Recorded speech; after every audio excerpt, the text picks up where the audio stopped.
Hi, my name is Rajendran Narayanan and I teach in the School of Arts and Sciences at Azim Premji University. I'm also part of a curriculum that I've been developing. It's called Data, Democracy and Development. And as part of that curriculum, we do discuss questions on transparency and accountability and the Right to Information Act, which was promulgated in 2005, RTI Act, plays a central role in our curriculum as well. And today we have a guest, Chakradhar Buddha, also called Chakri, who works with LibTech India.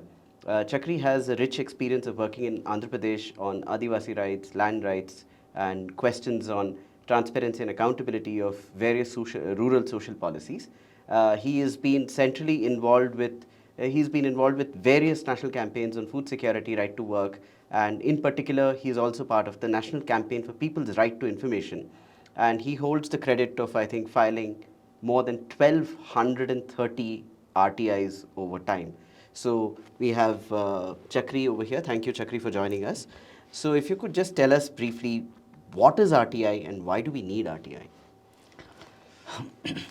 I can sort of start with what I have seen on the ground.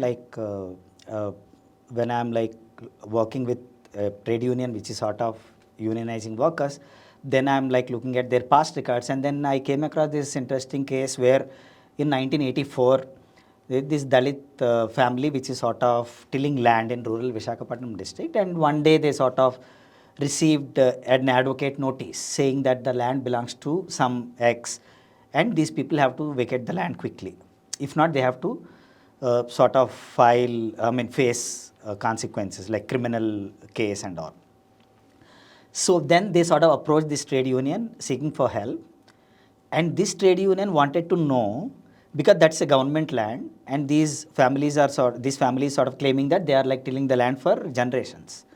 So they wanted to sort of verify in land records whether this family's name is sort of recorded there as cultivators, because that's becomes an important public record to sort of and they sort of approached the local tehsildar, and then the tehsildar said, get out, you don't have right to sort of, this is my record and I can't show you.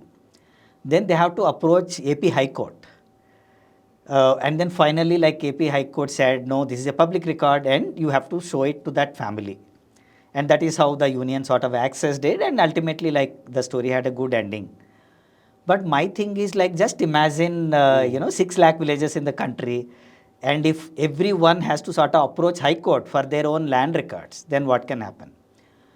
Now, in 2005, we have this new act that came into existence called Right to Information Act, which sort of gave people, the power and right to sort of access public records.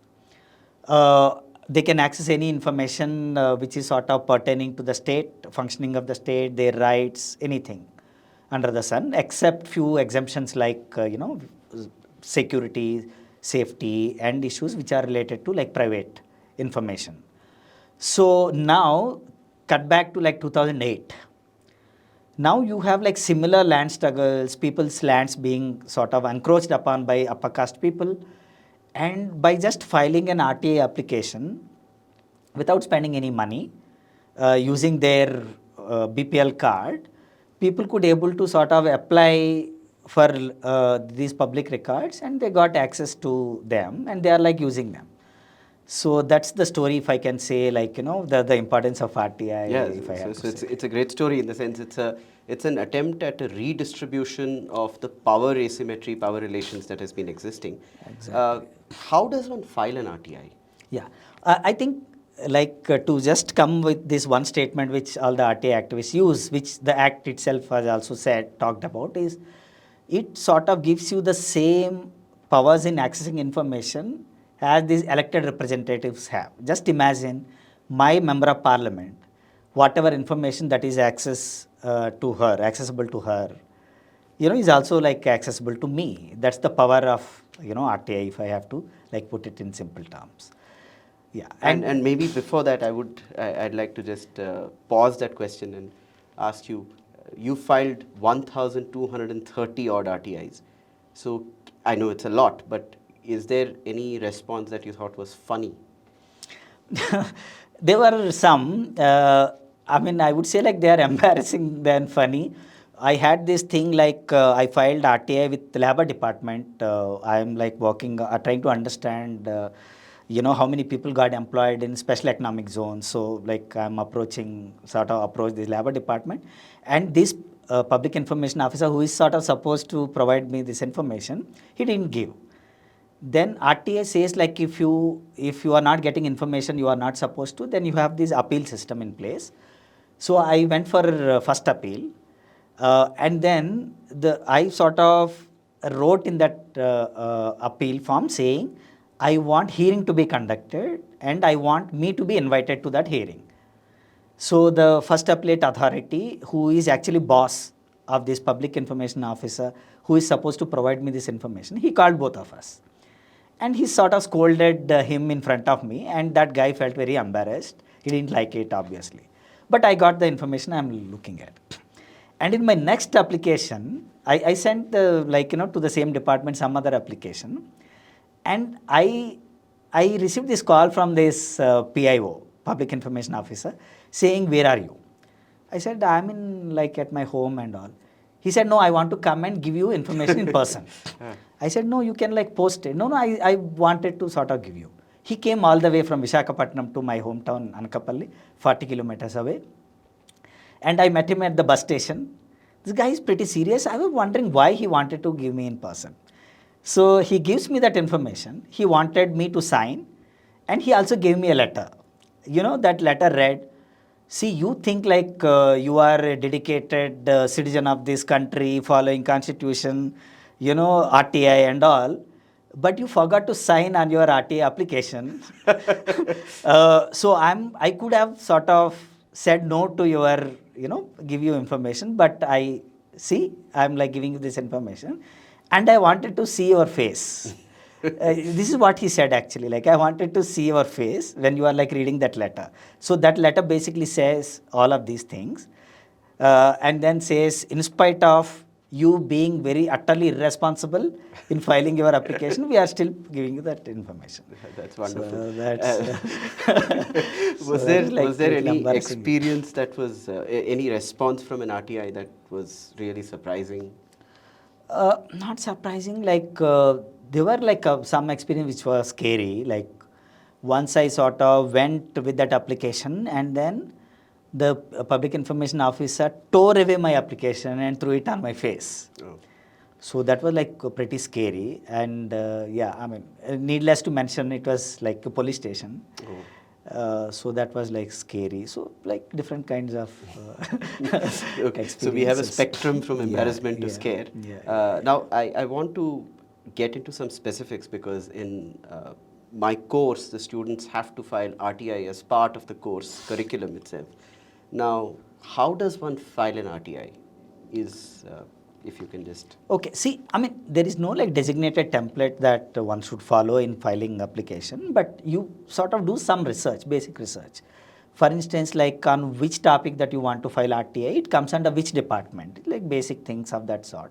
And then you can just, take out a plain white paper and then write an application. But there are some basic things that you have to follow, because, it depends on, what Act says is the PIO is not obliged to sort of create information. So what all they're already existing in their files is only something that they are obliged to sort of give you.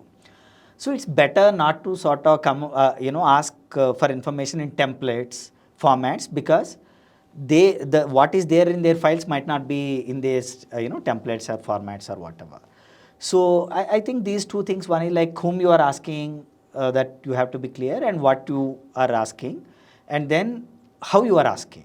So it's always advisable not to ask for information in the format of questions and all, because their information won't be in question answer format, right? So I think these are basic so things. Instead of saying that how many workers are there in an SEZ, it's better to say, please state the number of workers and so and so. Yeah, exactly. Yeah. Okay. Now, just following up a little bit, you mentioned about the appellate process earlier. If you could just tell us, what is an appeals process and what is the typical time period that an RTI applicant has to wait before filing an appeal? See, I mean, for simplicity, I'm making some generalizations.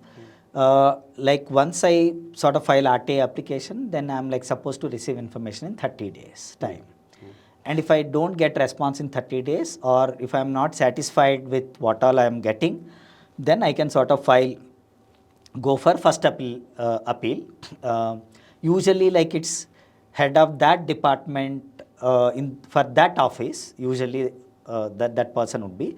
But in case we don't know, then actually, like all departments are supposed to sort of put these boards called 41B boards under section 41B. They will sort of mention the name of the public information officer and first plate authority, so those details will be there.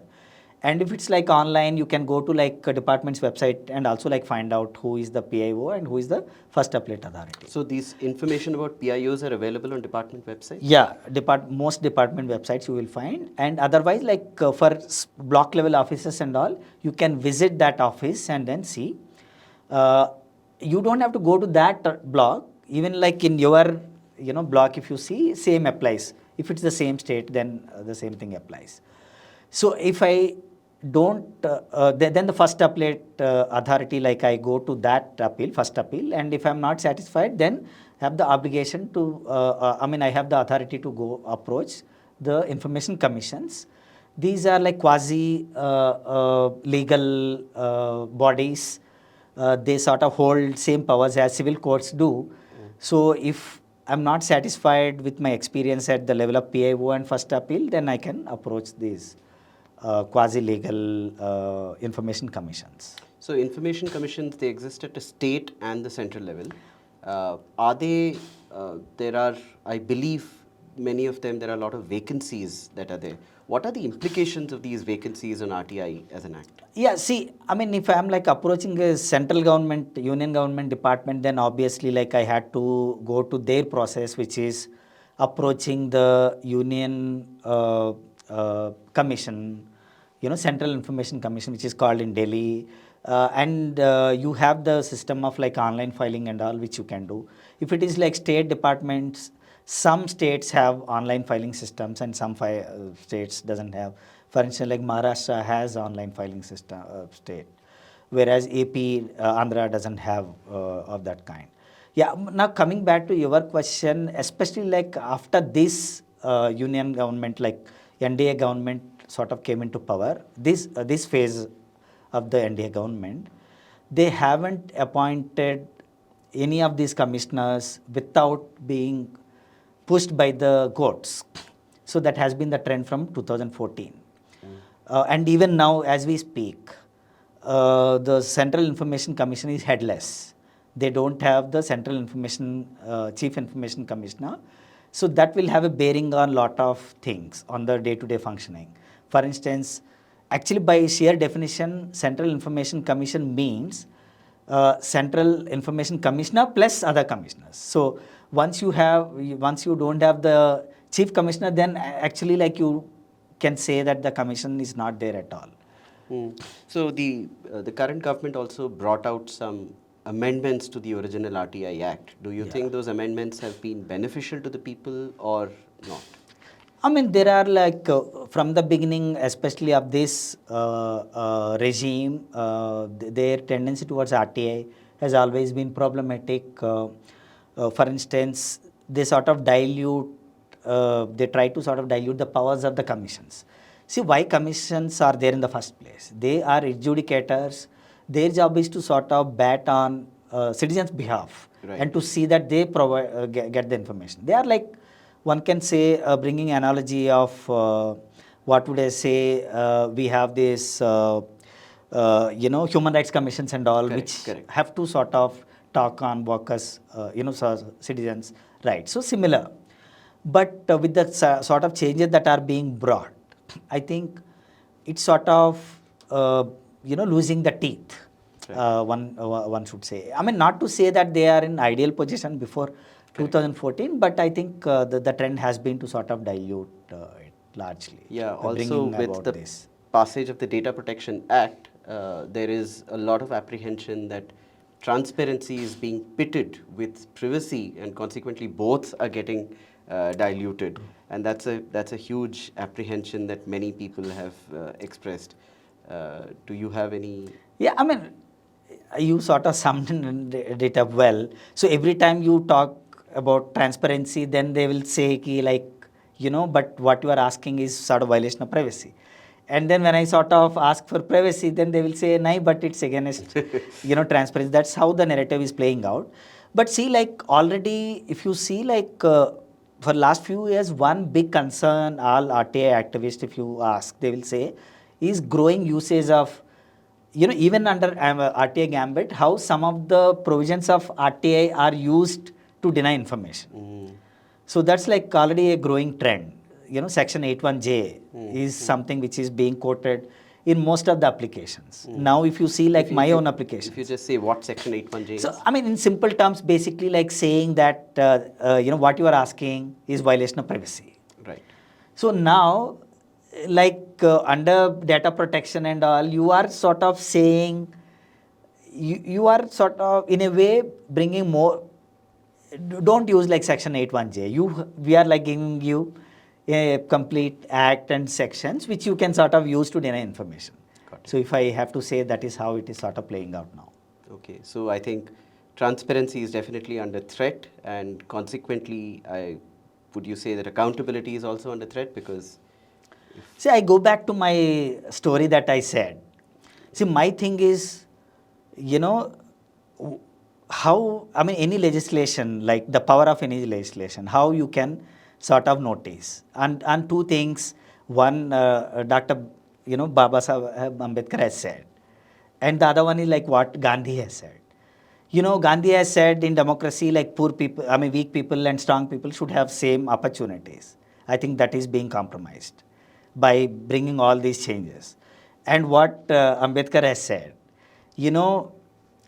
for me, like any legislation which is sort of trying to, he said, now we have brought about this constitution and we are like guaranteeing political equality. Other things he was not sure. Right. So anything which is sort of bringing about equality in that front is welcome for me, and anything which is not is a problem for me. So all the changes that we are talking about are actually like threatening the other equalities, I think, which we should strive for. Yeah. There's no better way to end this conversation than invoking Gandhi and Ambedkar. And so thank you so much, Chakri, for your insights on RTI.